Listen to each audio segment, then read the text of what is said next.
আচ্ছা, এখানে কাজটা কি? এখানে যে কি কাজ হচ্ছে? হরমোন ইনজেকশন প্রয়োগ করে মাছের কি আরে হরমোন ইনজেকশন প্রয়োগ করে মাছের পরিণতিতে প্রয়োজন। প্রজন্ম বাড়ায়? জি জি জি, মাছের বংশ বৃদ্ধি কিভাবে করে? হরমোন ইনজেকশন প্রয়োগ করে ইনজেকশনের মাধ্যমে।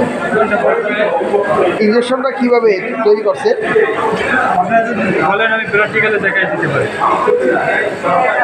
প্র্যাকটিক্যালি দেখাবেন? জি, আপনারা কোন কলেজ?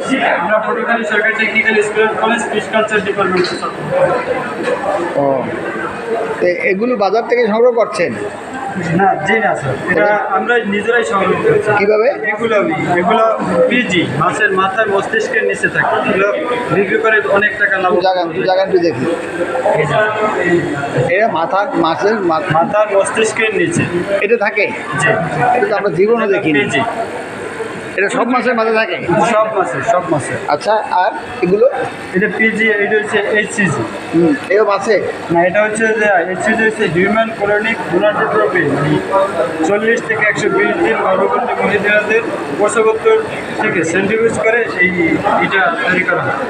আচ্ছা, এটা মাছের প্রজননটা কিভাবে করেন? ইনজেকশন দিয়ে। দেখি একটা মাছ ইঞ্জেকশন লাগবে না, একটু দেখেন একটু ধরিয়া।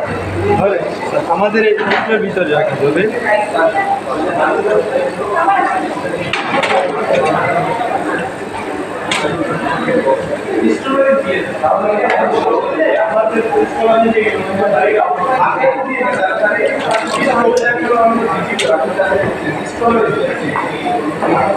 আমরা তো আপনাদের ভিডিওটা আমাদের স্টুডেন্টদের দেখাবো, কথা বোঝেন নাই? এই জন্য আমরা একটু বাস্তবতা একটু দেখতে যাই। হ্যাঁ, এখানে রাখার পর এখানে আমরা ইনজেকশন পুশ করি। ইঞ্জেকশনে মাছের কোনো ক্ষতি হবে না? না, মাছের এই ইনজেকশন দেওয়ার মানে ইনজেকশনের 6 ঘন্টা পরে আমাদের মানে ডিম ওইটা আগে দেখতে হবে যে ডিমটা পুষ্ট হয়েছে কিনা।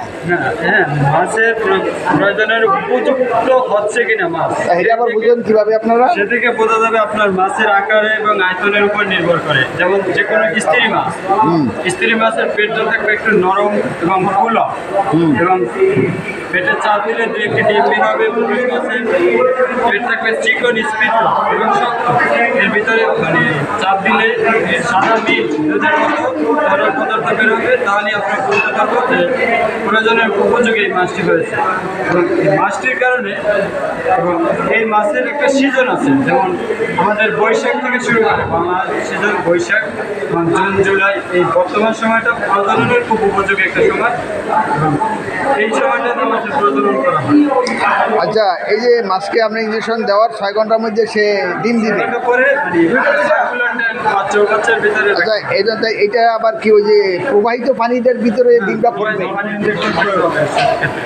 আচ্ছা, ঠিক আছে, ধন্যবাদ। এটা হচ্ছে সরকারি পটুয়াখালী সরকারি টেকনিক্যাল কলেজ না?